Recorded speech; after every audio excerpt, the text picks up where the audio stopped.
¿Te gustó? Sí, estaba muy bueno. Qué bien. Comida de dieta. ¿Viste? Bien.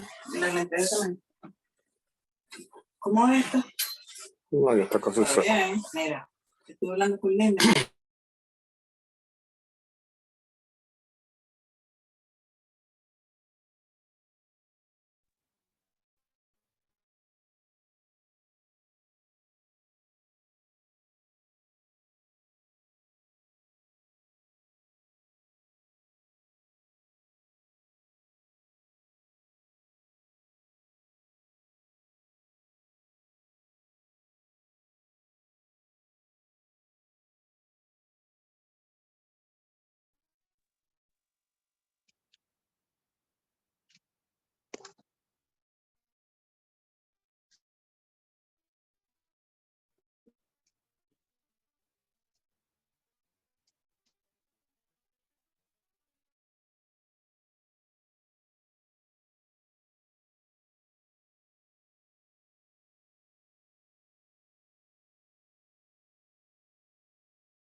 Bueno, sí. Bueno, ¿Cómo que bueno? Si son 1070, no son 900. ¿cómo que 1070? El pasaje cuesta 1070. ¿Sí? No, vale, yo te estoy diciendo el de Jenny para el 7 de octubre en 870. Coño, yo estoy aquí.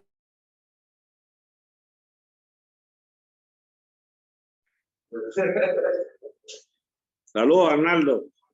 Qué bueno verte por aquí. ¿Cómo está?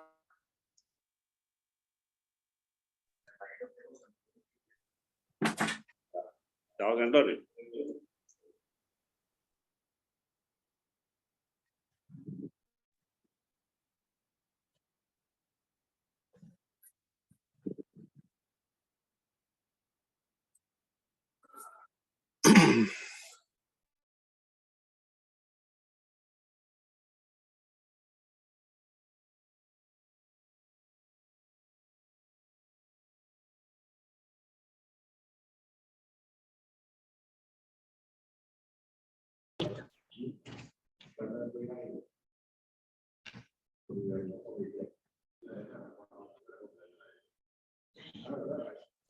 Muy buenos días.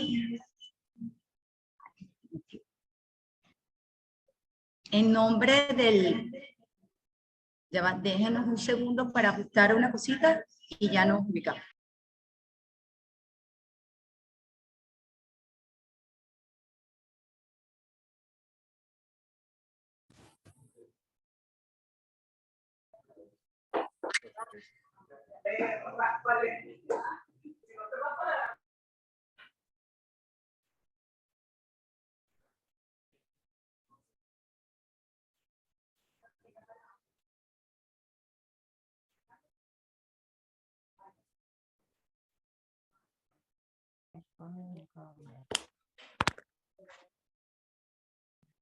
A ver si esto no se le acaba la pila. Muy buenos días. Sean todos invitados a esta actividad organizada por el TREN en un tema bien interesante que estamos viviendo los venezolanos desde realmente ha estado en el punto más crítico la semana pasada, que tiene que ver con la dolarización versus miseria. En este caso, tenemos un panel de expertos. En primer lugar, el doctor Rubén Silva, presentaremos y en tercer lugar a Guillermo García. Ellos realmente van a exponer toda la situación y esperamos realmente a todos los aquí invitados que disfruten y saquemos el conocimiento y las herramientas en este proceso realmente complejo para toda la sociedad venezolana. Le voy a dar inicio a Rubén Pérez Silva, quien es nacido en Valencia, abogado de la Universidad de Carabobo, doctor en Ciencias Sociales de la UJAP, profesor jubilado de la Universidad de Carabobo y de la Universidad José Antonio Páez, presidente del Grupo del TREN, miembro de la dirección ejecutiva del Bloque Constitucional de Venezuela, director de Hogares CREA. Realmente, doctor Rubén Pérez Silva, los micrófonos y la sala es para usted. Entonces, todos los invitados, pues vamos a escuchar a nuestro amigo doctor Rubén Pérez Silva. Bueno, muy buenos días a todos los que se han incorporado a este evento, a este nuevo evento del Grupo TREN, en el cual vamos a abordar un tema que está sobre el tapete y que mantiene en profunda angustia a la población venezolana. Antes que nada, quiero saludar a Paola Lamenta, una distinguida ferroviaria, profesora universitaria, que hoy nos va a servir de anfitriona en este evento. Yo quisiera comenzar citando una frase que siempre me ha llamado la atención y que dice: quien no conoce la historia está condenado a repetirla. Y nosotros, lamentablemente, parece que no conocíamos la historia, porque hemos repetido errores tras errores con las consecuencias tan graves para toda la población venezolana. El Grupo TREN comenzó en el año 2012 a analizar el problema que ya se nombraba de deterioro del salario, la pérdida de su capacidad adquisitiva por la permanente devaluación de que era objeto la moneda nacional. Y así comenzamos a hacer estudios, consultamos expertos, hicimos una cantidad de eventos, trajimos a la gente de Ecuador que montó la dolarización, y así sucesivamente realizamos conjuntamente con CEDICE también varios eventos, siempre en la línea de ver si la dolarización era una herramienta eficiente para enfrentar la grave crisis que el país vivía. Es cierto, no solo la dolarización puede enderezar las cuentas y la gestión pública y la economía de un país. Eso es verdad.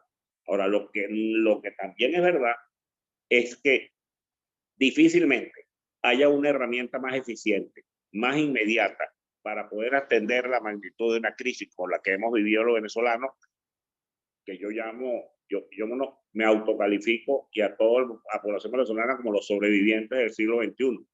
Porque nosotros sin guerra, sin tragedia de otro tipo, hemos logrado sobrevivir en medio de muchas penurias.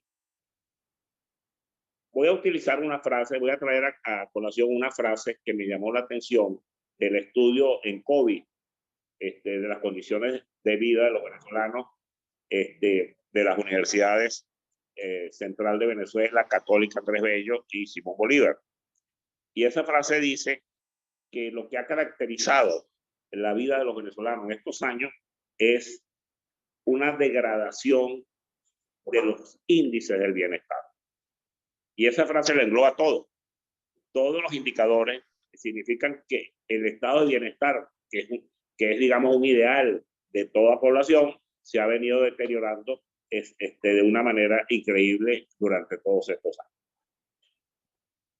¿Y qué ha causado ese deterioro del estado de bienestar? Bueno, en primer lugar, la constante devaluación de la moneda y el incremento del tipo de cambio, cuyo último capítulo acabamos de conocer, y más que de conocer, de sufrir en recientes días. En segundo lugar, el constante deterioro del salario y la consecuente pérdida de su capacidad adquisitiva, que, dicho sea de paso, digamos, fue lo que nos motivó a nosotros a abordar estos temas para ver cómo se podía solucionar esta situación tan grave para la población venezolana.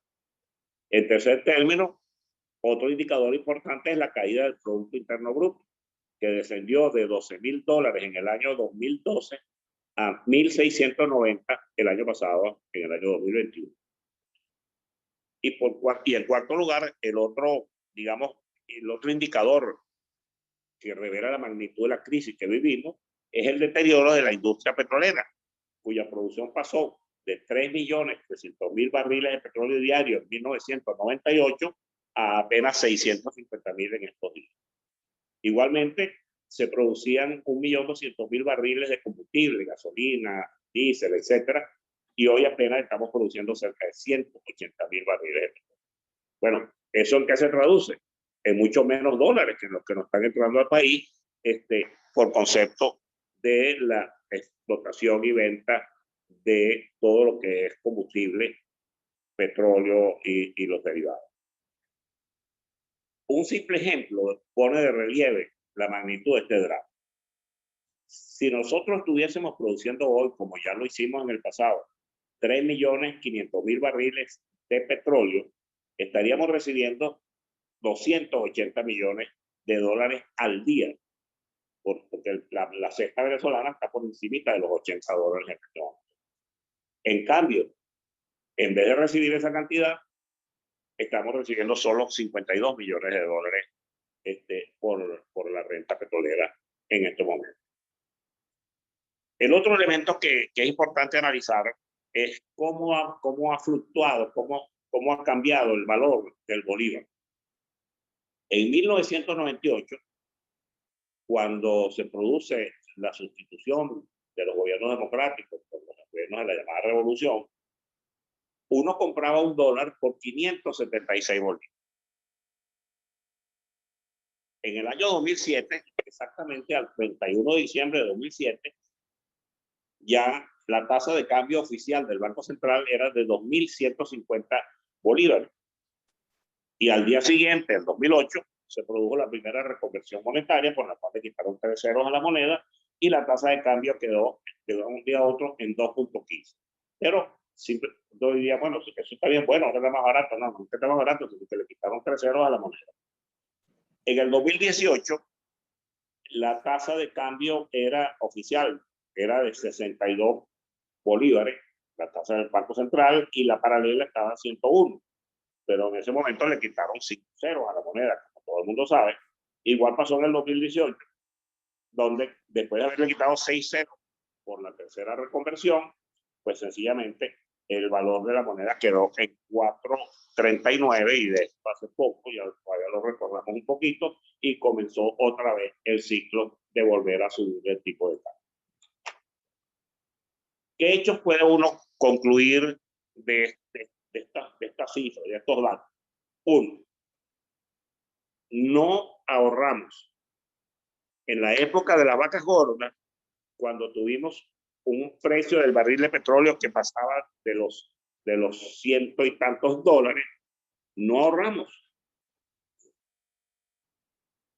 En contraposición, y para que esto sirva de referencia, Noruega, país con una capacidad productiva mucho menor que la de Venezuela, comenzó a ahorrar. Y hoy por hoy, Noruega tiene el fondo de inversiones más importante y más grande del mundo, que se estima en algo como 12 billones de coronas noruegas. El otro pecado es que no invertimos.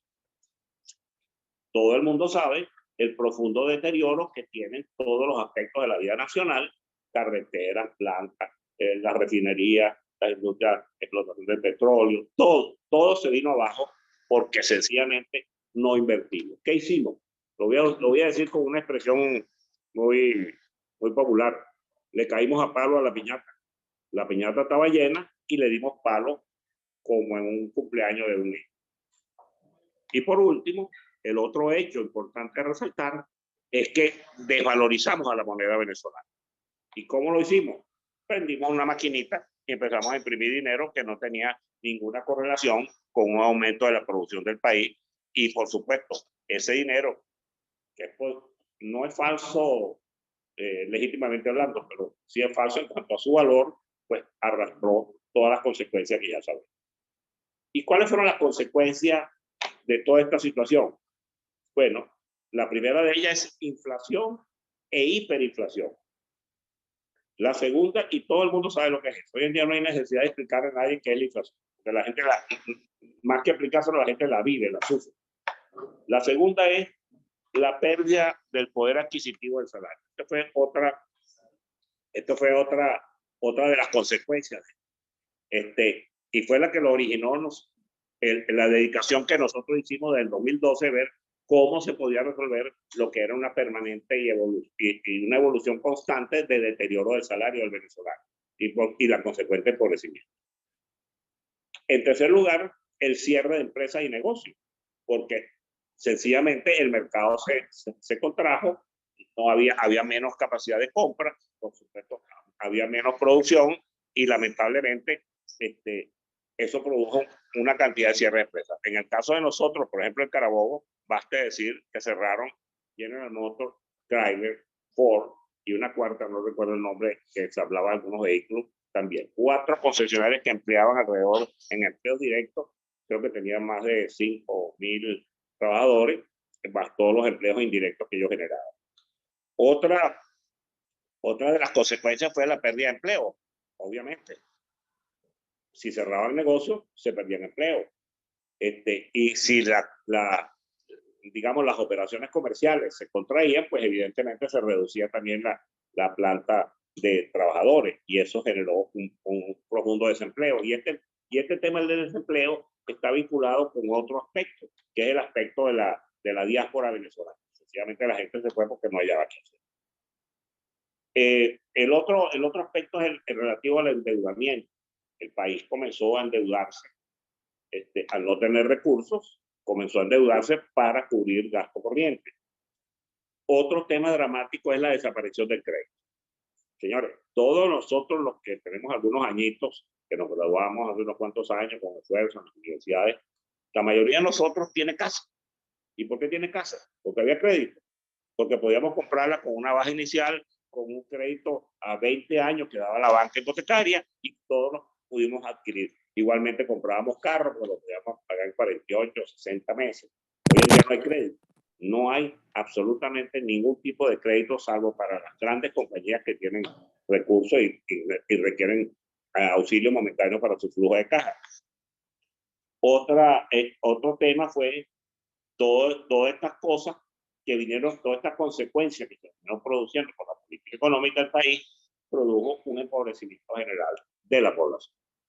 Y si tienen duda, bueno, busquemos el informe en COVID de las universidades que ya cité, que revela que el 94% de la población venezolana se encuentra en estado de pobreza y el 76 y algo está en estado de pobreza extrema.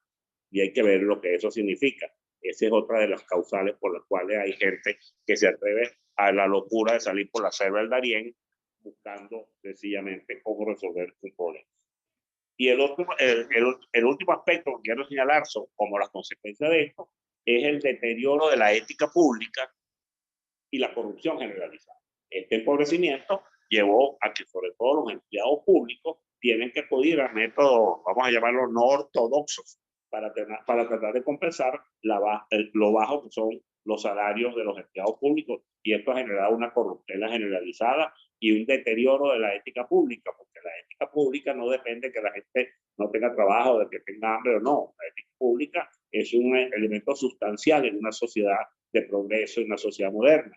Al fallar la capacidad de resolver los problemas, las condiciones de vida, pues se acuden a mecanismos que no son muy santos de vida. El tren comenzó, como lo dije, desde el año 2012 a estudiar estos temas. Hemos recibido apoyo y respaldo de los importantísimos expertos monetaristas del mundo. Trajimos gente bien calificada para que nos contara cómo se hizo la dolarización, porque es que en Venezuela nadie sabía de dolarización. Cuando alguien quería saber de dolarización, se metió en Google y leía unas cuantas cosas, pero la experiencia nosotros la vivimos aquí en una jornada de 6 horas de trabajo con quien fue el experto del Banco Central de Ecuador que montó la dolarización, lamentablemente falleció el año pasado. Ahora, ¿qué significa la dolarización? La dolarización significa que se elimina el tipo de cambio y al eliminar el tipo de cambio, la devaluación interna por completo desaparece. Solo quedan aquellas oscilaciones que se producen por su cotización en el mercado de capitales. En segundo lugar, contrae la inflación en corto tiempo hasta llevarla a términos de los países desarrollados. Y en tercer lugar, estabiliza la economía, estimula la producción de bienes y servicios y permite sobre todo la recuperación. ¡Ay, Delia está metida! A corto, a mediano y largo plazo. Permite también la recuperación del poder adquisitivo del salario y de los efectos de la inflación en los niveles que hemos sufrido. Y por último, quiero terminar en algunos comentarios que he oído de algunas personas que hacen observaciones sobre el proceso y hacen algunas afirmaciones. Esto es lo que yo llamo las falsas premisas sobre la dolarización. La primera de esas falsas premisas es que no tenemos dólares. Bueno, yo me pregunto, si no tenemos dólares, ¿cómo es que la mitad de la economía está dolarizada en este momento? ¿Cómo es que la masa monetaria, si el circulante en dólares es mayor que el circulante en bolívares en términos de valores absolutos? ¿Cómo es que cuando uno va a ver la mayoría de la gente pagando con moneda norteamericana, bien sea en billetes, bien sea en transferencia, bien sea con tarjeta de crédito? Perdón. En segundo lugar, la otra falsa premisa es que, y eso me lo han dicho en muchas ocasiones, necesitamos permiso del tío Sam. Eso tampoco es verdad. Y lo cuento muy brevemente. Cuando Ecuador decidió, el presidente Yamil Maguad, dolarizar el Ecuador, encargó a una persona, lamentablemente fallecido el año pasado, Miguel Dávila, que fuera a los Estados Unidos a ver cómo era que hacer esta cosa, porque nadie sabía. El señor llegó, se reunió con autoridades del gobierno norteamericano y le dijeron, en otras palabras, eso no es problema de nosotros, es problema suyo, de verá cómo lo arregla. Y posteriormente se trasladó al Fondo Monetario Internacional y le hizo el planteamiento. El Fondo Monetario Internacional le respondió que eso no era posible, que eso era una locura, que ni se les ocurriera.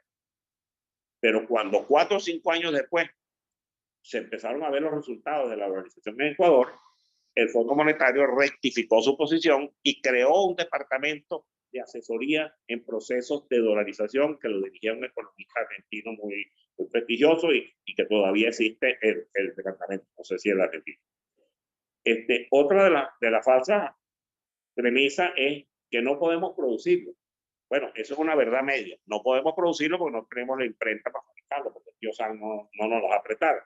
Pero sí podemos producirlo. ¿Cómo lo podemos producir? Sencillamente aumentando nuestra producción, aumentando los productos de exportación, y eso se va a convertir en dólares que van a entrar al país. Otra de las falsas premisas es que no lo permite la Constitución. Efectivamente, el artículo 318 de la Constitución dice que la moneda nacional es el bolívar y que por excepción pudiera adoptarse una moneda común entre los países latinoamericanos. Eso es verdad. Sin embargo, la solución a este problema la adoptó Ecuador, la adoptó Panamá, que fue que no eliminó totalmente la moneda local, no eliminaron el sucre, no eliminaron el colón, sencillamente el balboa, pero sencillamente coexistieron. ¿Pero qué coexistió? Las operaciones en dólares, los billetes en dólares y solamente la monedita a valor par quedó la moneda, las acciones, medio sucre, un cuarto sucre, que en la práctica ese monto con relación a la liquidez, a la masa monetaria total es insignificante.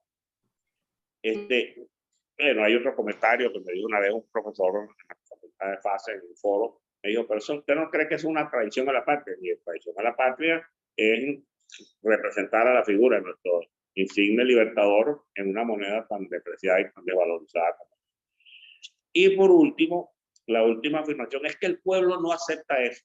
El pueblo no acepta eso. Le voy a contar una historia. Hace, por ahí en el 2015, si mal no recuerdo, un amigo mío encuestador que estaba preparando una encuesta que no tenía que ver nada con estos temas. Pero yo le pedí, por favor, que me hiciera una pregunta. ¿Está usted de acuerdo con la dolarización? Bueno, cuando vi la respuesta me puse la mano en la cara. 72% dijo que no. Yo les voy a decir, hoy en Ecuador, el 93% de los ecuatorianos no acepta que le quiten el dólar como moneda nacional. Y si hacemos una encuesta aquí, hoy en Venezuela, yo creo que si no estamos cerca, si no estamos en 100, estamos cerca del 100% de que la gente quiere adoptar el dólar como moneda de salvación, como moneda de reserva. Bueno, hasta aquí llego yo. Muchísimas gracias a todos.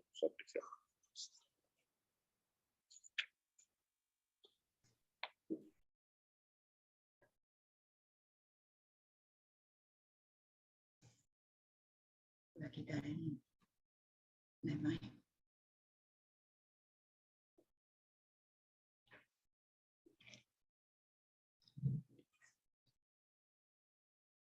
Se le ve la cámara por atrás del profe. Está listo. Agradecida con el doctor Rubén Pérez Silva. Entre los aspectos que puntualizó el doctor, habla de elementos entre las causas, lo que son la disminución de los ingresos de divisas al país, la fluctuación del bolívar versus el dólar y la poca inversión casi nula de lo que es los activos del Estado. Puntualizó además lo que han sido la consecuencia de estos grandes efectos, como el concepto del salario, el desempleo, el endeudamiento, la situación del crédito, el empobrecimiento de la población venezolana, pero más marcado y más pronunciado en el sector público.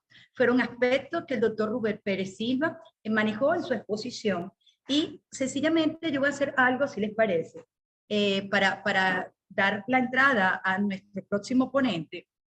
Doctor Pérez Silva, se lo dejo para que después hagamos como un pequeño panel de discusión. ¿Hacia dónde vamos? ¿Hacia dónde cree que vamos? Y lo dejamos ahí en stand-by a todas las personas que nos acompañan. Haremos como un pequeño panel de discusión entre las 3 personas que nos están acompañando hoy. ¿Y cuál cree usted que será la solución más adecuada para Venezuela en ese panorama que usted describe? Es decir, desde su perspectiva, entonces, puntualizaremos 2 aspectos. ¿Hacia dónde cree que vamos la economía venezolana? ¿Y cuál será la solución más adecuada? Quiero saludar en nombre del TRE al doctor Edgar Rolando Smith, que nos está acompañando, secretario de la universidad, es vicerrector académico de la Universidad de Carabobo y profesor de nuestra fase UC. Queremos agradecer el apoyo técnico que nos está prestando aquí, que no nos ve, el profe está encargado de toda la parte de la sala, así que gracias, profe. Saludamos también en el chat al doctor Benito Miriam, decano de la Facultad de Ciencias Económicas y Sociales, que también nos está acompañando y nos saluda por el chat, al doctor William Aranguren, director de posgrado de la FAS, y a todos los que nos acompañan y aquí en la sala también. Entonces, bajo ya lo que el doctor Rubén Pérez Silva aportó en su ponencia, voy a dar entonces el pase al doctor Francisco Contreras. Es economista de la Facultad de Ciencias Económicas y Sociales de la Universidad de Carabobo, doctor en 3er ciclo en Prospectiva, Convención de la Escuela de Altos Estudios de París. Es ponente en congresos nacionales e internacionales y, por supuesto, docente siempre de nuestra querida Escuela de Economía de la Facultad de Ciencias Económicas y Sociales. Doctor Francisco, para nosotros un gran honor, entonces la sala es suya.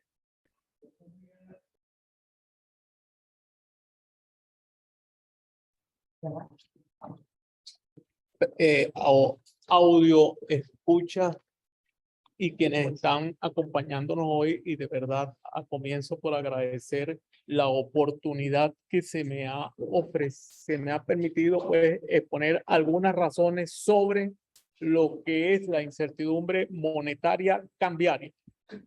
Entonces vamos con el tema. El tema, vamos a decir, tiene su razón de ser en las demandas sociales económicas de justicia y singularidad. Es decir, tenemos una sociedad que tiene insatisfacción desde el punto de vista social como ciudadano, desde el punto de vista económico en términos de bienestar material y de justicia, como también de lo que últimamente hemos llamado singularidad, es decir, ese deseo de cada quien de tener su propia realidad, su propia realización. Y tenemos del otro lado un conjunto de eventos no controlables internos geopolíticos de impacto crucial. Frente a esa condición, nosotros tenemos desde hace bastante tiempo una gobernanza de naturaleza populista y liberal. Esa gobernanza se apoya en dos enfoques. Uno macroeconómico, que es denominado del desastre, que es el más conocido porque en Venezuela pues predomina el pensamiento económico macro, y es la emisión irresponsable de dinero, el mal gasto público y la deuda externa. Esos han sido elementos históricos en nuestra economía. Irresponsable, y he preferido utilizar la categoría irresponsable y no inorgánica, porque hay emisiones que pueden tener justificación económica y hay otras que pueden tener justificación política. En este momento se está hablando en el mundo de que hay una emisión inorgánica por parte de las grandes potencias. Por supuesto, no hay manera de evitarla, habida cuenta el tema de la pandemia y de la última crisis que hemos tenido en términos de invasión que está sufriendo Ucrania en este momento.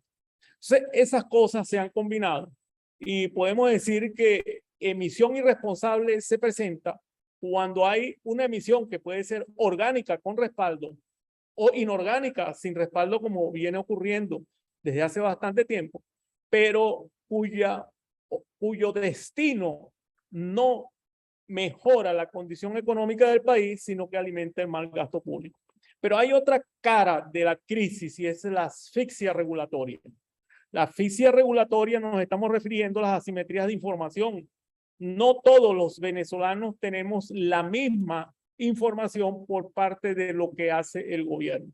Y eso da lugar, vamos a decir, a deficiencias en términos de las decisiones que toman tanto las familias como las organizaciones.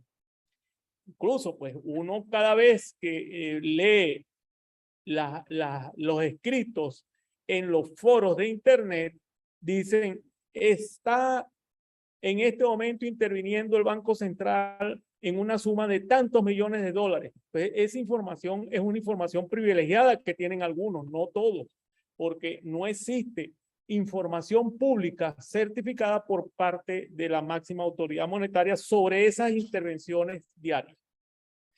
Existen también incentivos perversos y estos surgen cuando se intenta controlar las variables económicas, como ha ocurrido recientemente con la distribución de combustible. Cada vez que hay una restricción que involucre controles de precios, se presentan esos incentivos perversos que con una discrecionalidad arbitraria, porque hay gente que sí posee información transparente, hay gente que tiene poder de discernir a quién va o no algo, eso da lugar a los mercados negros. Esas dos cosas se combinan y es la que han causado en cierto modo esta crisis que nosotros tenemos. Una crisis que permanentemente empuja la demanda de bienes y servicios frente a una oferta constreñida. Esa demanda excedente frente a lo que tenemos es lo que da lugar a inflación o estados de hiperinflación y que desde el año 1983 en Venezuela es inflación galopante porque alcanza aproximadamente 2 dígitos hasta llegar a hiperinflación vamos a decir, con una rata de más de 3 meses con 50% de inflación. Y no es solo eso la hiperinflación, sino que se combina con elementos depresivos y recesivos, es decir, de crecimiento de más de 3 trimestres o de un decrecimiento, vamos a decir, con rupturas, con sobresaltos, que es la recesión económica. Entonces, esos dos elementos se combinan y es lo que dan lugar a una insuficiencia estructural de reservas internacionales y a una debilidad del sector primario exportador. Entonces, todo ese círculo se cierra y entonces da lugar a lo que estamos viviendo actualmente nosotros. En la siguiente lámina, porque nosotros estamos compartiendo esto a través de las redes sociales, está la infografía completa de lo que he venido exponiendo. La vamos a pasar rápidamente para entrar en otros temas. ¿Cuáles son los fallos en sí que han desencadenado este proceso en los últimos tiempos? Porque hay dos fases en la última administración gubernamental desde el 2003. Y es que se acentuó la emisión irresponsable de dinero. Pero aproximadamente hacia el mes de febrero del año 2019 se empezó a hacer una suerte de contención de esa creación de dinero y se permitió cierta flexibilidad en el sistema de precios de bienes y servicios como también en el mercado cambiario. Con esas poquitas cosas el país dejó de tener un escenario hiperinflacionario. Incluso el año pasado se hablaba de cierta recuperación. No nos adentramos en el tema de compararlo con cualquier otro momento, sino simplemente los últimos 3 años ha habido signos evidentes de crecimiento del sector agrícola, el sector alimentos y la pequeña y mediana industria. Pero desde mediados del año pasado, con la conversión monetaria, se presentan varias cosas. se encarecen los costos de transacción para el sector productivo y para el emprendimiento, con los aranceles en registros y notarías que prácticamente hacen realmente onerosa cualquier cosa que signifique, por ejemplo, aumentar el capital de las organizaciones con un costo bien elevado. Ese costo que está más o menos alrededor del 10% de lo que de lo que quieran hacer cambiar, y como también ocurre con los nuevos emprendimientos. Es decir, que hay una falta de estímulo al emprendimiento y para el crecimiento de las empresas que ya están. Pero se une a todo esto a partir de ese mes de octubre una asfixia regulatoria a nivel de intermediación financiera para evitar la filtración de la emisión irresponsable de dinero hacia el mercado financiero. Hay que recordar que los procesos productivos tienen unos lapsos que son superiores a lo del mundo financiero. Cada vez que ocurre una modificación en la tasa de cambio, inmediatamente lo que hay que sacar es un cartelito y cambiar la tasa cambiaria. Pero no ocurre así con quien está produciendo. Quien está produciendo tiene que ajustar el costo de los productos que tiene en un lapso que supera para el sector productivo y el sector agrícola, vegetal y animal entre 6 meses hasta 3 años. Entonces, esa asimetría es la que provoca en ambientes de alta inestabilidad una caída de la producción de bienes y servicios. Entonces, esa asfixia regulatoria es el segundo elemento característico que hemos visto, donde entró pues en juego un freno a una dolarización imperfecta por contradicciones de gobernanza a nivel ideológico. Como todas las cosas en el país, hay enfrentamiento, vamos a decir, adversidades al interior del propio gobierno. Y eso se nota por la contradicción que existe en muchas iniciativas de política económica. Y una de ellas es la dolarización. La dolarización se ha detenido en términos de proceso que tendía a formalizarse por la vía de restricciones a nivel bancario y por la vía de un encarecimiento a través del impuesto a las grandes transacciones financieras. Entonces, esas cosas unido a la inevitable financiación de las demandas, de los gastos de demandas sociales con emisión irresponsable de dinero, hizo su explosión hace unas 3 semanas. Y no solo basta con esto, hay un elemento que se está dejando fuera, es la voracidad parafiscal por parte del gobierno central y la mayoría de las alcaldías. Nosotros hemos trabajado esto en varias ponencias, están los vínculos en la presentación que vamos a compartir a través de las redes, y vamos a adelantarnos en el tema ahora de los cursos del desorden monetario. Venezuela forma parte de un club bien pequeño de naciones que todavía hacen uso de la emisión irresponsable de dinero. En nuestro medio académico se acostumbra a discutir como si existiese una diferencia de criterio entre el enfoque atribuido a John Maynard Keynes y a Friedrich von Hayek. Y se ha pretendido dividir a la gente en términos de dogma económico desde esa perspectiva. Y resulta ser que esos grandes autores jamás pensaron en utilizar como referencia la emisión irresponsable de dinero. En el caso de Keynes no es la emisión irresponsable o el financiamiento con dinero inorgánico. Es el caso en el cual excepcionalmente hay en la economía fuerza laboral abundante, calificada, del tipo que utilizan las plantas industriales, que están desempleadas de manera involuntaria, es decir, que están dispuestas a trabajar a los salarios existentes, y existe una demanda para ello por parte del sector. Pero el sector no los contrata. No los contrata, ¿por qué? Porque no hay demanda que se corresponda con un aumento de la producción de bienes y servicios. Entonces, tiene que existir esa fuerza laboral tiene que existir desocupación y de paso esas empresas tienen que tener excedentes en inventarios del tipo que utiliza cada tecnología. Eso es excepcional y esas condiciones jamás las ha tenido Venezuela y sin embargo desde el año 1973 empezó a utilizarse de manera arbitraria esa emisión irresponsable de dinero. Estamos en un nuevo escenario. Cada día hay que ajustar.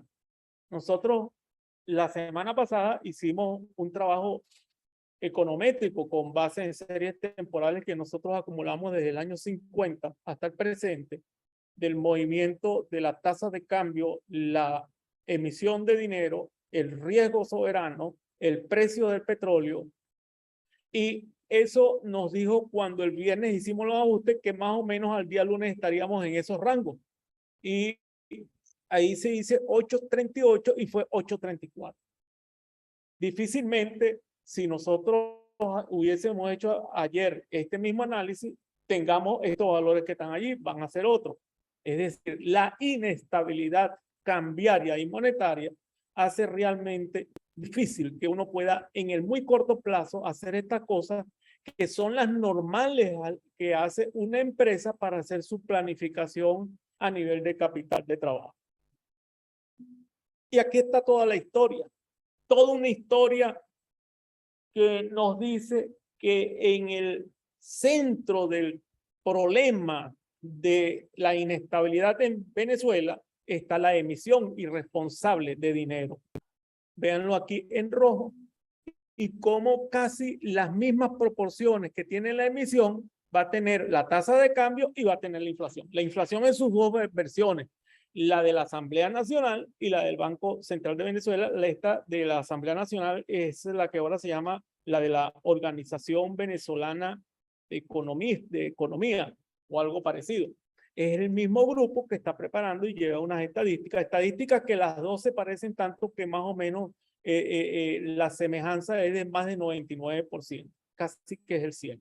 Pero esta lámina con evidencia nos dice la relación que existe entre la emisión de dinero, la tasa de cambio, el riesgo país y la inflación. Elementos que no solo son macroeconómicos, como se ha discutido en Venezuela, lo acabamos de decir hace un instante, los ciclos de respuestas financieros son cortos, instantáneos, pero los ciclos del proceso productivo de la economía real van de 6 meses, por ejemplo, si estamos hablando de la agricultura vegetal a nivel de maíz, como hasta 9 años si estamos hablando de aguacate. Entonces, esa asimetría es la que tiene un efecto real depresivo sobre la economía que en muchas ocasiones la gente olvida cuando está haciendo un análisis macroeconómico. Y aquí está pues a lo largo de toda esta vida de Venezuela cómo la base monetaria, que es creación de dinero, correlaciona con el dólar en el mercado paralelo en 99,8 y cómo la inflación hace lo mismo con la base monetaria, es decir, con la creación de dinero. Es decir, hay una fatalidad perpetua en Venezuela y es la razón que nosotros esgrimimos cuando decimos que este tema y nuestra propuesta es una elección moral. ¿Por qué? Porque antes vimos que solo 5 países en el mundo todavía hacen esto. Lo que significa que nuestros expertos, nuestros gobernantes están muy claros que el tema o el problema crucial está allí. Sin embargo, son incapaces, como quien dice en el lenguaje coloquial, ponerle la cascabel al gato. Y eso es lo que ha traído todos estos problemas. Y por esa razón es que nosotros hemos visto pues cómo la emisión de dinero ha sido gigantesca, cómo se ha controlado la tasa de cambio por encima de esa proporción de emisión de dinero para tener lo que se llama una sobrevaloración del tipo de cambio. ¿Por qué? Porque el tipo de cambio no se ha ido ajustando conforme va el mercado cambiario. Pero fíjense, a pesar de todas estas cosas, de todas esas vicisitudes, de toda esa asfixia regulatoria, de manera espontánea, los venezolanos, las empresas y muchos emprendedores han tenido una respuesta, vamos a decir, inesperada. Por eso es que la economía tiene que hoy en día ser analizada en otra perspectiva, porque esa gente ha tenido el valor de producir durante 3 años esta exingüe recuperación que ha habido el país. Y aquí están, pues, porque si existe en economía lo que llaman correlación espuria. Entonces, no, las cosas están creciendo, pero sin que guarden causalidad entre sí. Como la llamada fiebre del heno. Fiebre del heno porque cada vez que venía la cosecha del heno, la gente le daba gripe. Y no había una relación entre la cosecha del heno y la gripe, sino que era lo que se llamaba correlación espuria. Y esa correlación espuria vienen y últimamente, cada vez que utilizo estos argumentos, vienen y me contraargumentan y me dicen que no, bueno, pero existen en economía mecanismos estadísticos para hacerlo. Ese mecanismo es el que está allí y que no voy a desarrollar porque no estamos en un medio de especialistas en econometría y el análisis de series temporales, pero ahí está la demostración de que la relación entre el dinero, la tasa de cambio y el mal gasto público es una relación causal, no es una relación espuria. ¿Qué escenario nos espera? Bueno, el análisis nos dice, actualmente nosotros este mes, fíjense el impacto que tiene, el impacto que podemos esperar. Miren, la cantidad de dinero este año fue fluctuante, 7, 30, 16, 38, menos 86 la redujeron 0.64 y viene el mes de agosto, sueltan 75% más de dinero a la calle. La única manera que no tuviésemos un aumento de precio es que las cantidades reales de producción hubiesen crecido en más o menos la misma magnitud o que tuviésemos dólares para comprar en el exterior esa diferencia de impacto de demanda y oferta. ¿Eso qué significa? Los modelos nos dicen que más o menos esa cifra puede estar entre 47 y 46. Si está entre 47 y 36, lo que dice la historia hasta el momento, estaríamos hablando de 8.56 a 12 en tipo de cambio y que tendríamos una inflación que oscilaría de 16 a 75 y estaríamos promediando más de 40% de inflación por mes. Pero atención, lo que estamos diciendo acá no es una profecía, no es predicción. Esto es evaluación prospectiva con análisis de sensibilidad que nosotros también ofrecemos para que sea buscado en las redes sociales donde participamos o también le invitamos a verlo. No es una profecía o predicción. No estamos diciendo no va a ser 12, no. Simplemente que si se mantiene ceteris paribus, así se llama en economía, un crecimiento de la emisión irresponsable en estos niveles, esta será la inflación. Y será la tasa de cambio. Pero si el gobierno reduce eso, digamos a 15%, entonces la inflación pues estaría más o menos en 7.50. No estamos hablando acá bajo ninguna circunstancia, pues en una cuestión de predicción, pronóstico o de oráculo de Delfo. Insistimos mucho en ello porque a veces se confunden las cosas cuando uno las dice con algunos expertos que sí dicen va a ser $12, va a ser 16 y nosotros no estamos haciendo eso con él. Lo que también le queremos decir, porque se ha planteado, no, es que en Venezuela las cosas no han mejorado. Venezuela no, fíjense esta tabla. Esta tabla es una base cuya fuente es la minería de datos y una base colaborativa privada, no pública. Nos dice que en el 2019, véanlo en la lámina, el precio de los bienes y servicios y todos estos ítems de esta canasta estaban por debajo del promedio de América Latina en 46% en el caso de los restaurantes, el que menos 9% a nivel de alimentos, pero fíjense la diferencia. La diferencia a nivel de costo de combustible 7.100% por debajo y los gastos y costos de cada puesto de trabajo eran 1.380 por debajo del promedio de América Latina. No estoy diciendo ingreso familiar para que no haya confusión y después se replique la pregunta, pero eso no es lo que ganan. Momento, yo estoy analizando de lo que le cuesta a una empresa aquí en Venezuela tener trabajadores. Y no estoy anunciando cifras, simplemente la diferencia que hay entre Venezuela y el resto de América Latina. Lo importante es que con esa exingüe dolarización, los indicadores fueron mejorando. Miren, la diferencia llegó a ser en el 2021 de 75% entre el costo laboral en Venezuela y el resto de América Latina. La gasolina también se empezó a ajustar y no una diferencia de 7.100. Que sí ha estado por encima de América Latina, el vehículo nuevo. El costo de vehículo nuevo siempre ha estado por encima en Venezuela, pero el resto de las otras cuentas han ido equilibrarse. Pero ¿qué pasó en el último mes? Este mes hasta el 20 de agosto. Aquí hay un detalle. Miren, volvió a crecer el deterioro del poder adquisitivo comparado entre Venezuela y la subregión andina. En toda la subregión andina, porque tengo también las estadísticas, bajó. Pero en Venezuela bajó más todavía. ¿Y qué nos dice? Fíjense, ya en los Andes, esta semana me dijeron, hay un problema, Francisco, no, ahora hay un contrabando que nos está afectando. Bueno, nos está afectando porque con este trastocamiento de la tasa de cambio, antes la papa se iba de la zona andina a Colombia, en este momento se está viniendo de Colombia hacia México. Entonces, esas son las distorsiones de precios correlativos que ocasionan todas esas cosas.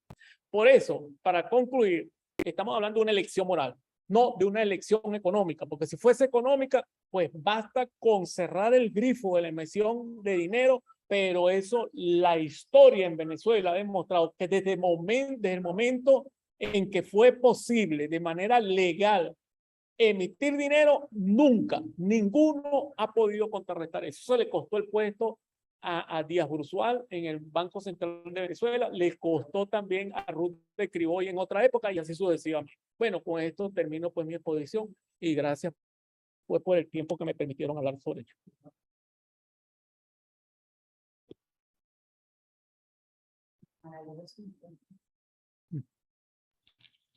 Gracias al doctor Francisco Contreras.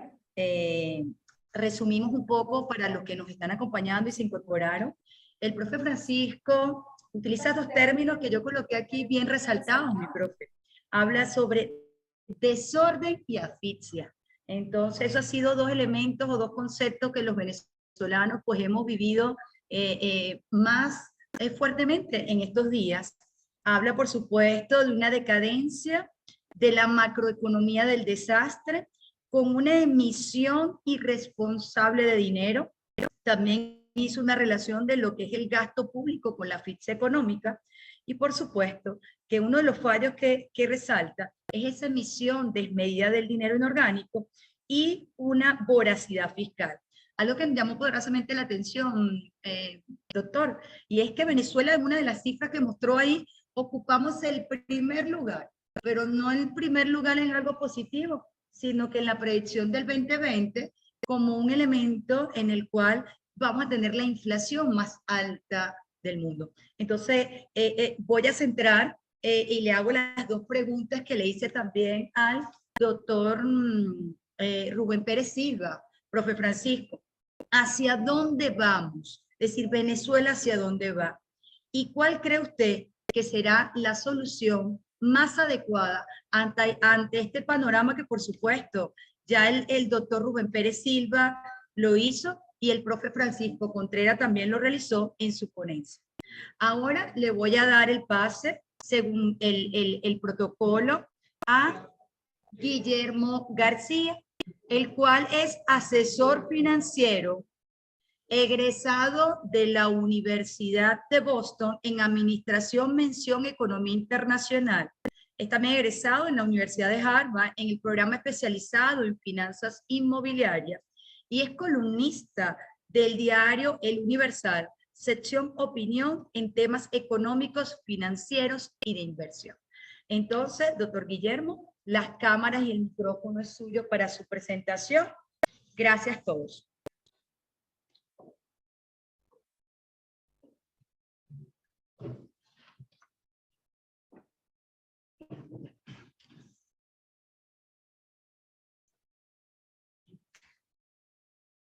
Buenos días a toda la audiencia que hoy nos está acompañando en esta presentación brillante y luego de escuchar las dos sólidas argumentaciones, incluso difíciles de refutar, del doctor Pérez Silva y el doctor Contreras. La pregunta que cabe y nos hacemos la mayoría de los venezolanos: ¿es posible dolarizar plenamente en Venezuela? El tren y su propuesta, que tiene ya un poco más de 9 años, veníamos planteando la posibilidad de dolarizar plenamente la economía venezolana para lograr definitivamente un quiebre total de las expectativas de devaluación futura del bolívar, eliminar la desconfianza y abatir la inflación a un dígito. Esto mejorando la calidad de vida de todos los venezolanos. Cuando se habla y se establece el término de dolarización plena, se habla de describir un proceso en que el dólar se convierte en moneda de uso nacional de curso legal, sustituyendo a la moneda local del país que la adopta. El proceso puede tener diversos orígenes. En nuestro caso, es por el lado de la demanda y resulta básicamente de la decisión de los individuos, las empresas, por utilizar el dólar ante la pérdida de confianza en el bolívar como unidad de cuenta, medio de pago y reserva de valor. En escenarios que ya todos conocemos de hiperinflación muy agresiva y de volatilidad e irracionalidad del tipo de cambio. La muy complicada situación de hiperinflación y devaluación del bolívar ha llevado a una profundización de esa dolarización informal y transaccional que registra en algunos casos, en algunas ciudades, incluso porcentajes extremadamente altos. En algunos casos y en algunos sectores llega incluso hasta el 90%. Igualmente, una reducción del crédito bancario en bolívares, como señalaba el doctor Contreras, y un elevadísimo encaje legal, con una reducción en un momento determinado que fue política de Estado y del banco a principio del establecimiento del nuevo esquema de flexible cambiario, donde hubo una reducción de emisión de moneda, pero que ha sido revertido, y como lo vimos en el mes de agosto con cifras en la exposición del doctor Contreras, hace entonces que la liquidez en bolívar del sistema alcanzara para el mes de agosto 11.000 billones de bolívares, que al tipo de cambio del momento representaría, en este caso, unos 500 millones de dólares. Y en el caso de la banca nacional, está circulando ya no solamente en lo que se refiere a cuentas custodia y de convenio 1, alrededor de 1.400 millones de dólares que ya tiene la banca en estas dos cuentas. Y si sumamos las estimaciones que hoy en día varios economistas han señalado que podría estar circulando en Venezuela entre 2.000 a 3.000 millones de dólares en dólares que no están en la banca, pero que circulan en la economía venezolana, bueno, estamos hablando de 6 veces la liquidez monetaria en bolívares y estamos hablando también de 3 veces mayor a la totalidad del M2 del sistema bancario nacional. Contrariamente a lo que la mayoría piensa en este sentido de que no se puede dolarizar en Venezuela plenamente porque no hay los recursos, hay estas cifras contradicen totalmente esa premisa que están argumentando algunos. Y en mi opinión, creo que con las posibilidades que hoy en día, con estas cifras,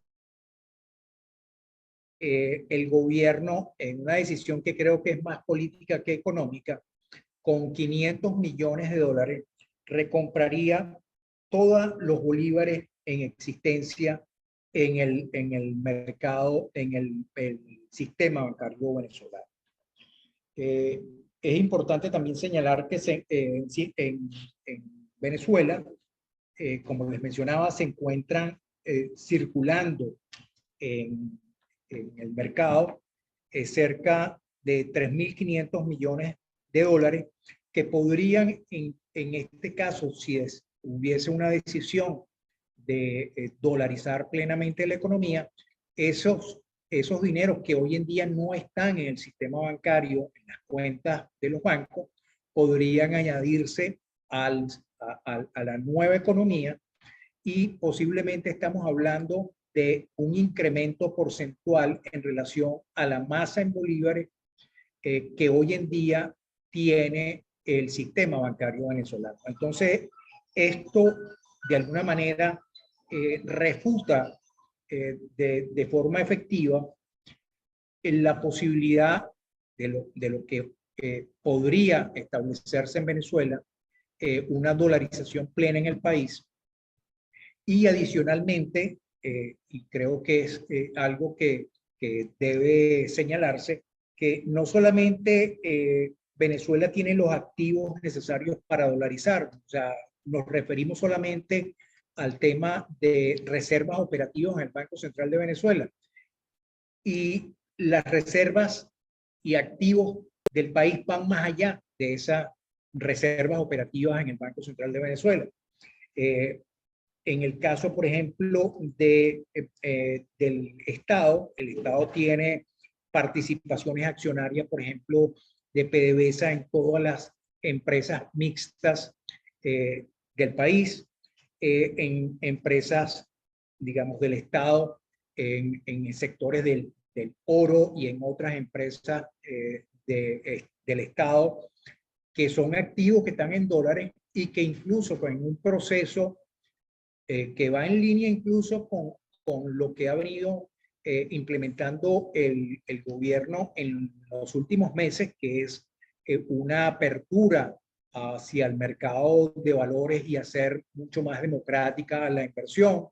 Bueno, esos activos podrían ir colocándose en el mercado a través incluso del mercado de valores, y eso generaría un importante flujo de dólares que van a incrementar en este caso las reservas operativas del Banco Central de Venezuela y del país, y podría generar un incremento importante, no solamente con una economía ya dolarizada, el poder, el sistema financiero, poder prestar ese dinero a las empresas que lo requieren para producir más bienes y servicios. Y adicionalmente, con un esquema de dolarización, bueno, estaríamos eliminando de un plumazo, podríamos eliminar y reducir la inflación a un dígito muy posiblemente en un año.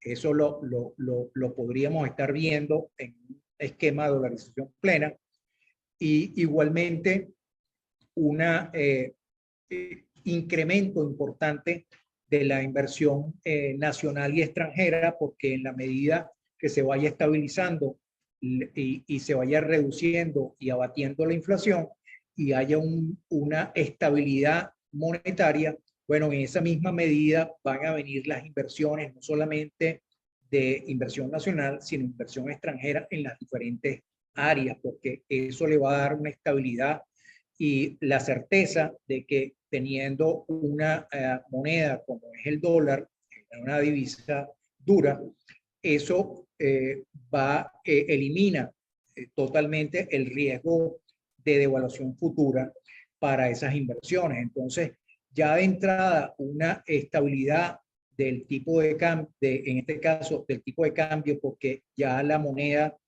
de curso legal que estaría utilizándose en Venezuela sería el dólar norteamericano, con incluso lo que planteaba el doctor Pérez Silva, donde el bolívar digital podría estar manteniéndose para operaciones de menudeo y para los efectos de el manejo de dólares a nivel de otras denominaciones. Bueno, se podría estar utilizando todas las denominaciones en dólares de billetes que hoy en día existen en el mercado.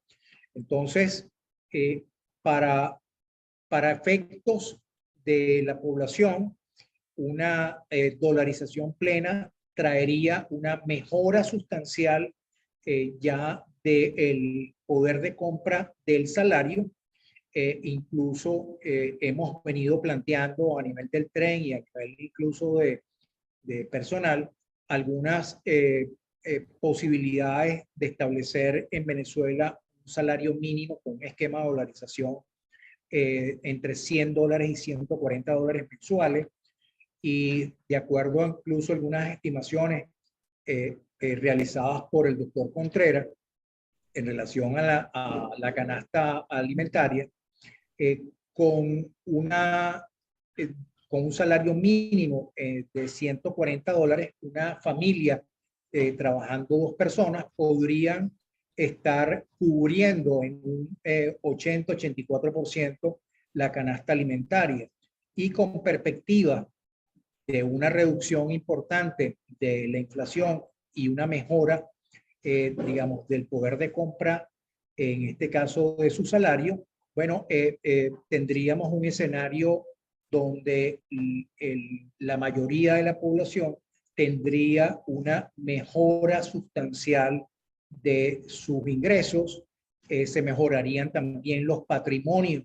Hoy en día, que se han visto muy afectados por el tema de devaluación, los patrimonios de muchos activos, y tendríamos una mejor perspectiva y una mejor posibilidad de desarrollo de la economía venezolana teniendo una moneda estable. Bueno, con esto quiero terminar mi presentación. Y bueno, estamos abiertos a las preguntas que tengan a bien hacer en relación a estos temas. Le voy a contar aquí con mi teléfono, ¿te parece? Con mi colegio ahí para que él pueda hablar. Lo hago mejor de aquí.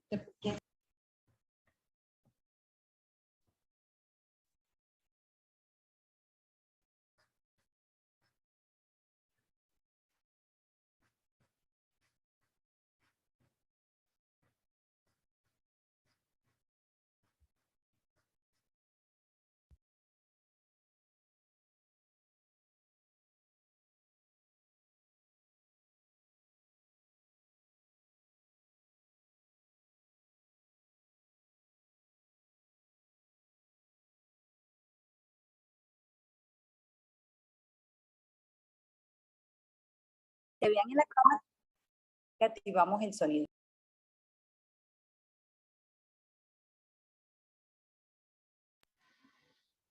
Gracias, doctor Guillermo García. Agrega elementos como que la dolarización plena es posible en Venezuela.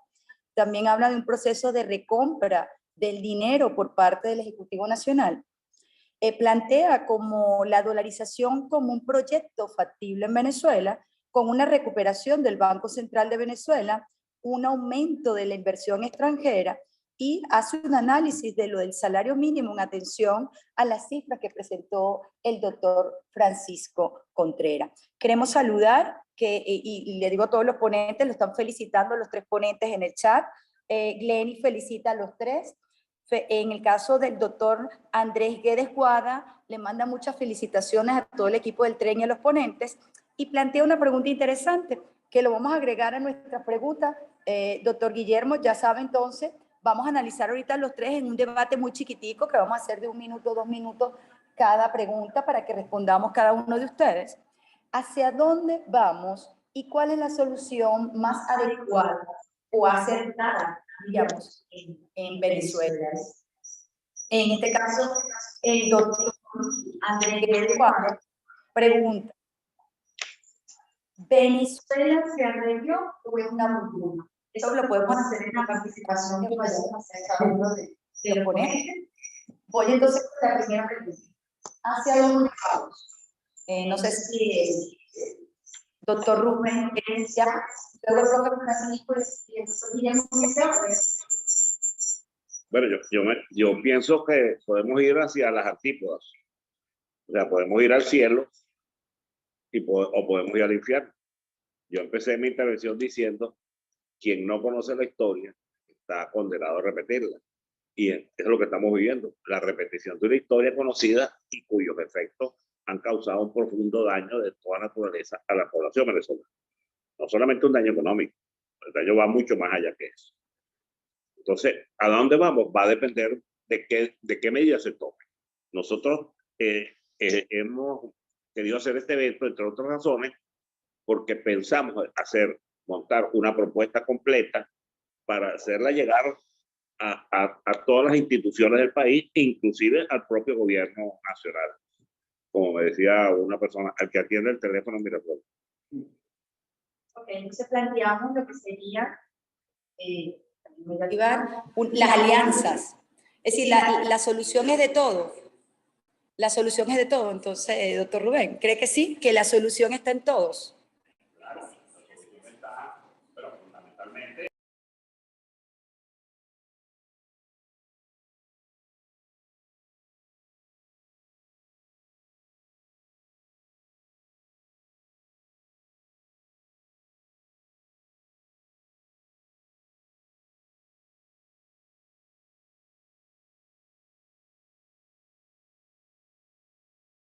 Vamos entonces con el doctor Francisco. ¿Hacia dónde vamos, doctor Francisco, según su opinión?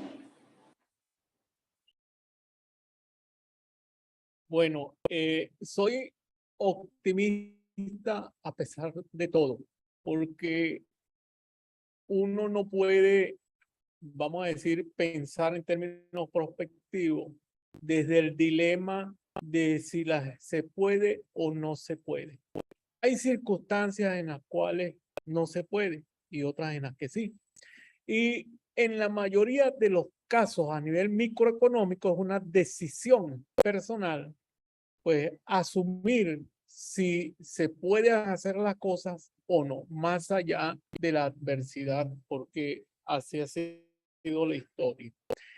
A mí no me gusta mucho entrar en el dilema que se está planteado en Venezuela de un crecimiento K o de un crecimiento B, o de si existe una burbuja o no. Esas son cosas que no atañen a la economía, sino a la parte emocional del manejo del sufrimiento en este país. Voy hacia el tema de si se está recuperando o no. Bueno, si hay rebote, bueno, la economía se mueve desde que yo tengo conciencia económica con rebote. A veces sube, a veces baja. Es decir, que el hablar de rebotes no agrega nada desde el punto de vista de la ciencia económica. Hablar de un crecimiento acá, yo quisiera saber qué autor o economista ha desarrollado una teoría sobre el particular. Eso no existe, pero sí emocionalmente llama la atención decirle a la gente hay un crecimiento acá, unos mejoran y otros empeoran. Bueno, eso es una realidad. Eso no necesita hacer alusión a una K, a una B. Estamos mal y desde el mes de octubre vamos peor. Ahora, ¿hacia dónde vamos? Eso depende de la perspectiva de lo que el gobierno puede hacer y de lo que la gente decida. Esencialmente, pues puedo decirle que los bodegones son una parte marginal en este país frente a lo que ha venido pasando en los últimos 3 años.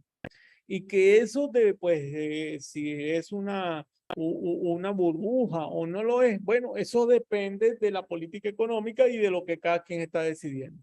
Pero en el término del ámbito en el cual me desempeño, le puedo decir y afirmar con datos en mano que no muestro ahorita porque estamos con una conversación de que de hace 3 años la agricultura ha venido creciendo. No alcanza los niveles de 2012, caramba, eso sería bien difícil que alguien que está saliendo de una crisis, de sufrir un COVID-19, que lo ha dejado al borde de la muerte, que le ha disminuido la capacidad respiratoria en 40%, al día siguiente como un muchachito de 15. Eso es imposible. Y estar mirando hacia atrás para poder desarrollar lo que uno puede hacer, yo creo que es un error. Nadie va a ninguna parte manejando por el retrovisor. Se hace mirando hacia adelante y bastantes oportunidades que hay. Y lo hemos aquí tratado. A pesar de toda la adversidad, con una dolarización parcial, con obstáculos, con una asfixia regulatoria impresionante, este país, de manera espontánea, con base al trabajo de emprendedores, de agricultores, de pequeños empresarios, pues ha hecho una labor bien importante. Ahora, no estamos negando con esto la existencia de negocios que están al margen de otras cosas, pero eso es minúsculo. Yo les invito a ir a la zona sur de Valencia para ver si allí lo que hay es bodegón. Hay bastantes cambures, también hay sus bodegones, ¿no? Pero ahí la desnutrición famélica está ahora en un nivel de desnutrición funcional en términos de que la gente ahora está sufriendo obesidad por esos lados. No estoy diciendo que no exista pobreza y que no estemos en uno de los últimos lugares desde el punto de vista macro. Simplemente que es una decisión y por eso digo, estamos frente a una elección moral. O se hacen las cosas o se queda la gente postrada en casa, rezando y esperando que alguien venga y lo saque del hoyo donde se encuentra. Yo creo que es mejor asumir las cosas y no esperar que estén dadas. Aquí siempre dicen, no, hay que esperar que los poderes sean autónomos, hay que esperar que tal cosa. Bueno, si esas cosas el día que lleguen ya estaremos en una democracia, estaremos en el cielo. No, las cosas hay que hacerlas desde ahora, aquí y ahora. Y es posible si se tiene la voluntad para hacerlo. Ok, gracias al doctor Francisco. Le preguntamos entonces al doctor Guillermo, ¿hacia dónde vamos? Bueno, yo estoy en línea en relación a que soy optimista en relación a dónde vamos a la economía venezolana. Yo creo que siendo analítico en relación a lo que ha venido realizando el gobierno o las medidas que ha venido tomando, quizás no del todo como quizás quisiéramos, pero hay visos y hay señales de cierta apertura que se han venido produciendo. En el área donde yo me desempeño, que es en el mercado de valores, ha habido un crecimiento muy importante, una digamos, tarea fundamental de algunas instituciones, como en el caso de la Superintendencia Nacional de Valores, que ha permitido el desarrollo de los sectores, en el caso de la industria, en el caso de los emprendedores.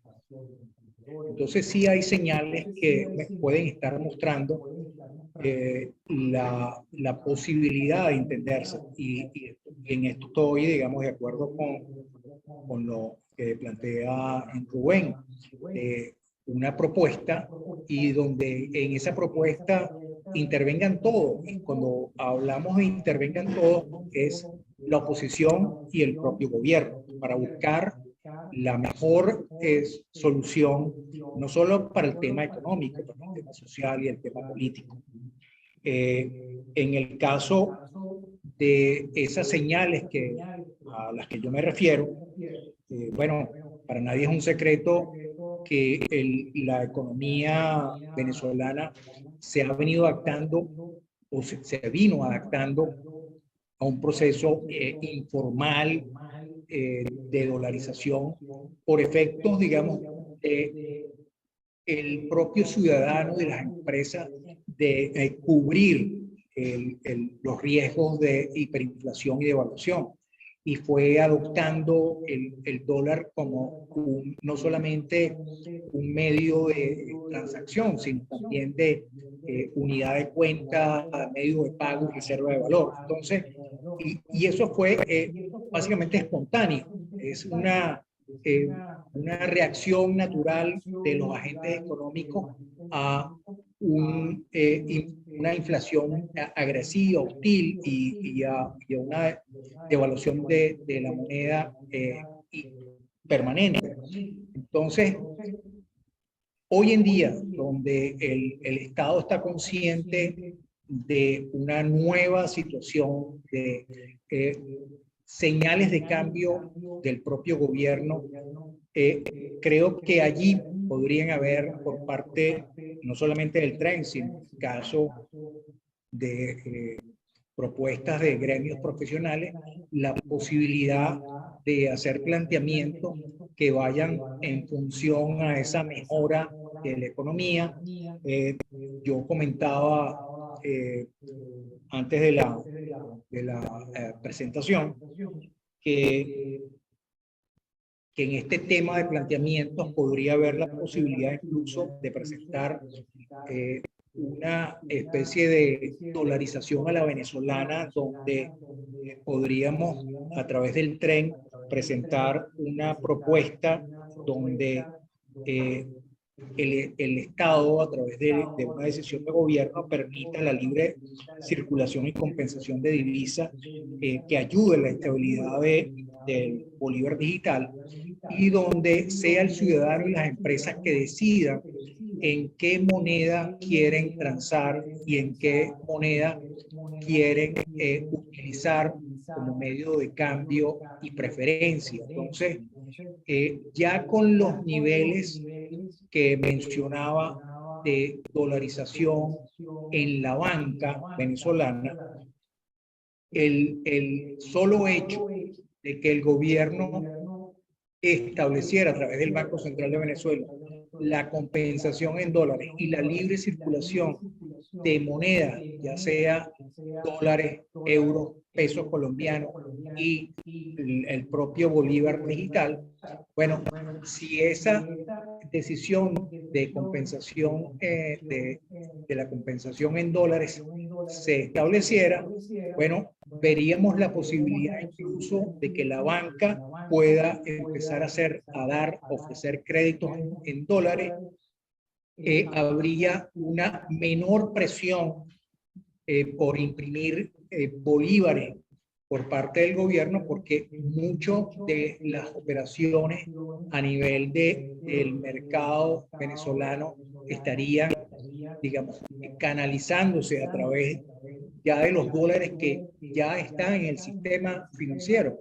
Yo les hablaba que hay 1.400 millones de dólares que no se han podido, digamos, colocar porque básicamente están en cuentas custodias y en cuentas convenio 1 en la banca.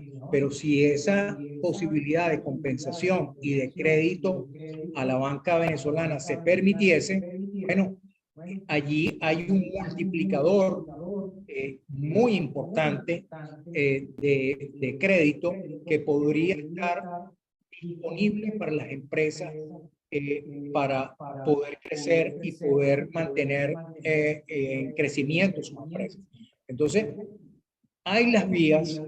El tren va a presentar propuestas y ojalá, digamos, que otros gremios profesionales, en el caso del gremio de los economistas o de algunas otras agrupaciones profesionales, bueno, se puedan unir a esta propuesta por el bien del país.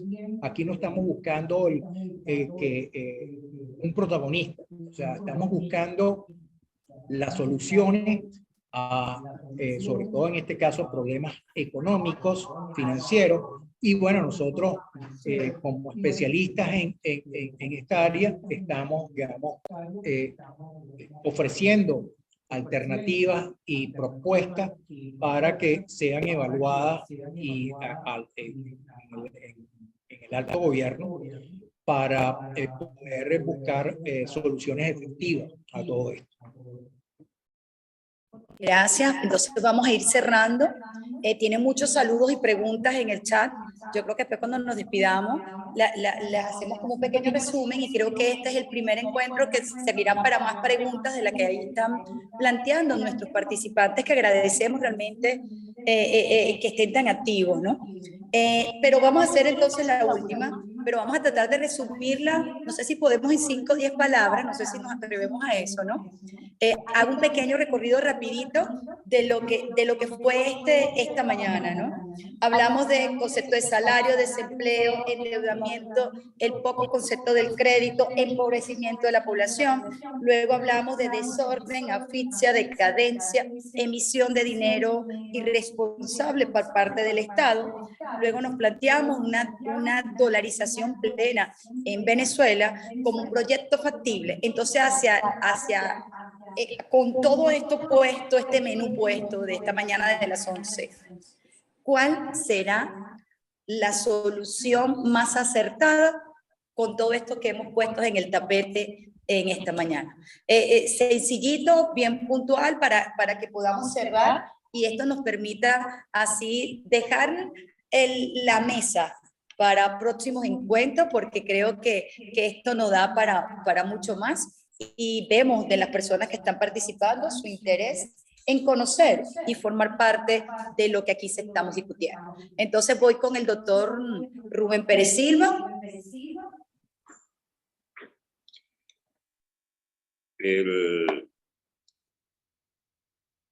Bueno, yo creo que esto se sintetiza muy sencillamente. Es dolarizar plenamente la economía. Miren, es impresionante cómo usted escuche a sectores de quizás de menos formación educativa, estos temas que son un poquito áridos, cómo la gente hoy en día dice frente a este problema, este salto que pegó la tasa de cambio, que ha pegado al bolsillo de todo el mundo, dice, pero es que aquí lo que hay que hacer es dolarizar, porque aquí ya la gente sabe lo que significa la diferencia entre una moneda fuerte y una moneda que se valoriza a cada rato. De manera que eso es lo que yo sugiero. Ya llegó la hora de efectivamente presionar a todas las instituciones. Esta medida no es fácil porque lamentablemente pues nadie le gusta renunciar a la maquinita de hacer moneda sin valor, pero creo que la dolarización está en las puertas y hay que terminar de empujarla porque es una realidad. Entonces, el doctor Rubén Pérez Silva, como respuesta hacia cuál es la solución, plantea dolarización como la alternativa. Doctor Francisco Contreras, te escuchamos. ¿Cuál tú crees que es la solución más adecuada ante este panorama venezolano? Bueno, el planteamiento que he tenido ha sido de asumir el tema como una elección moral que tiene que ser inmediata. Voy a un poco aclarar algunas cosas. Mientras exista emisión irresponsable de dinero, el gobierno o quien esté haciendo las veces de autoridad va a tener la ventaja siempre de distorsionar y colocar en la sociedad y en la gente una animadversión frente a los demás, hacia los demás, como ha ocurrido con los comerciantes, como ha ocurrido con los emprendedores, como está ocurriendo con los mismos profesores universitarios, los maestros y la gente del sector de educación, que mucha gente sin pensar y reflexionar bien lo que está ocurriendo, le endosan a esa persona todos los males y las causas de lo que está ocurriendo. No, las causas son precisamente la de una gobernanza irresponsable que le está dando espejito a todos los trabajadores, a todos los empleados, a toda la gente que está en el sector público, que no tienen valor porque son producto de la emisión irresponsable de dinero. Es decir, que habrá que tener más atención en las redes sociales cuando se abre la boca sin pensar mucho las cosas, porque es inaudito que entonces se esté pensando que la gente del sector de educación, que los trabajadores, que los comerciantes, que todo el mundo que circunstancialmente está haciendo algún ajuste o está sufriendo lo que está ocurriendo, sea el responsable, cuando el responsable es muy claro que es quien saca la maquinita de crear dinero y pulsa un botón, y en lugar de dar lo que nosotros quisiéramos en un régimen dolarizado, dólares que sí tienen poder adquisitivo, le está dando esas moneditas que al día siguiente se transforman en aumento de precios y costos y que destrozan a la economía real. Gracias al doctor Francisco. Entonces, damos el pase al doctor Guillermo. Entonces, para resumir, desde su perspectiva, ¿cuál es la mejor solución? Habla de dolarizar, habla de una elección moral, como nos dice el doctor Francisco. En resumidas palabras, doctor Guillermo, ¿cuál es la mejor solución? Bueno, yo creo que lo voy a resumir en pocas palabras. Confianza y credibilidad, y eso solo se logra con un esquema de dolarización. Es permitir que se pueda descartar cualquier influencia política en el manejo monetario y fiscal del país. Y eso solo se logra con una dolarización plena en Venezuela.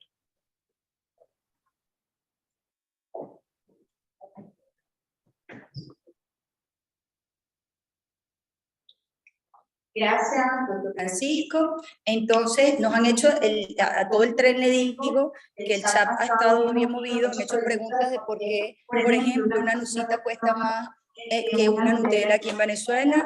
Han planteado la ley de regulación de precios y libre competencia. Yo creo que todas estas preguntas que estamos aquí, en las posiciones que el doctor Francisco y lo que ha sido toda la han sido respondidas. De todas formas, plantearon la profe Marilyn Barraza, gracias por acompañarnos, profe, de que cuál es la situación de Venezuela ante Estados Unidos. Esto es lo que nos está diciendo, es que esto da tela para cortar, que la gente realmente tiene bastantes preguntas y respuestas que quieren escuchar de ustedes, y que yo le voy a dar la palabra al doctor Rubén Pérez Silva. La situación es que nos queremos, pero estamos bravos ahorita. Le voy a dar entonces al doctor Rubén para que entonces dé unas palabras. Y, por supuesto, yo hago el cierre. No, solamente en primer lugar, para agradecer la magistral conducción del evento por la profesora Paola Lamenta, nuestra querida ferroviaria. También igualmente agradecerle a la Junta Directiva de la Asociación Ejecutiva del Estado Carabobo y en especial a su presidenta, Nicoleta Di Franco. La asociación es nuestro aliado permanente en todos los eventos que nosotros realizamos. Quiero también dar las gracias a nuestro querido ferroviario Rolando Smith por el apoyo técnico que siempre nos presta para estas cosas, y saludar también la presencia de Luis Hernández, ferroviario, y quien es expresidente de la Cámara de Industriales del Estado Carabobo. Bueno, entonces agradecemos a todos, felicitaciones, ha sido un honor para mí compartir esta maravillosa mañana con ustedes. El tren que realmente está siempre apostando a un elemento fundamental de que las propuestas, y hace propuestas y soluciones ante las alternativas, en un tema bien interesante denominado, por supuesto, dolarización versus miseria.